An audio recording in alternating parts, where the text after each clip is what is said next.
Saya nak bertanya kepada Sin Chew ni, kan? Kenapa memasukkan gambar bendera bersaing dengan negara China tanpa bulan sabit? Ini persoalan dia. Kan? Kenapa? Sampai kebanyakan rakyat Malaysia yang di bawah ni marah. Sebab kami sayangkan Malaysia ni. Bendera menunjukkan kedaulatan satu-satu negara, tapi bila kamu obak-abik mencoret, ini menimbulkan kemarahan kami. Kamu jangan cuba nak menimbulkan keresahan hati di kalangan rakyat warga Malaysia. Warga Malaysia ni terdiri pelbagai kaum. Saya percaya banyak daripada kaum India, kaum Tionghoa yang tidak suka tindakan mereka ini.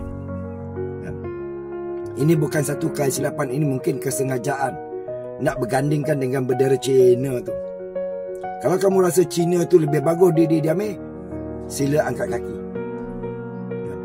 Kami nak bendera kami dipandang tinggi. Lepas ni pula minta maaf. Oh kan, kerajaan pula okey, kita maafkan mereka sebab ini kita menjaga keharmonian kaum. Ini bukan masalah keharmonian kaum, ini menghina negara kita sendiri dengan melalui bendera. Saya nak bercerita sikit. Di Thailand, kamu hina negara bendera mereka, rakyat tu dipenjarakan. Kamu hina gambar raja pun, mereka dipenjarakan. Tak ada berbicara lagi dah. Terus dipenjara, hakim jatuh hukum, masuk penjara terus 2-3 tahun. Begitu juga di Indonesia, kamu hina, rakyat tu hina bendera dia, mereka akan dipenjarakan. Itu sebab di Indonesia tiada siapa yang menghina negara berbendera mereka. Ya. Tak ada siapa yang menghina. Ini Sinjuti menghina. Sini seolah menghina. Ini bukan kesilapan.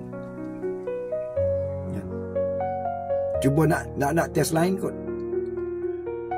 Pernah satu ketika sukan Asia, Sukan Asia, petugas negara Malaysia, masa tu Malaysia sebagai tuan rumah, silap mengibarkan merah putih ni. Yang merah di bawah, yang putih atas. Satu Indonesia gegak gempita komplain. Akhirnya kerajaan Malaysia minta maaf atas kesilapan tersebut, kealpaan itu.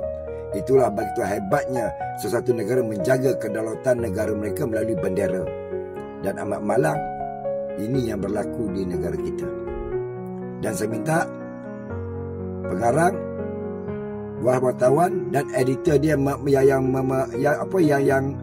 memantau, mohon maaf secara terbuka di stesen TV Malaysia. Biar satu Malaysia tengok.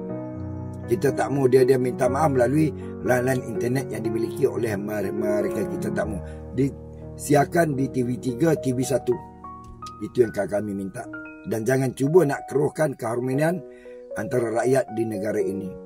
Dan cuba nak menimbulkan keresahan untuk kepentingan politik sesuatu kaum. Itu permintaan kami.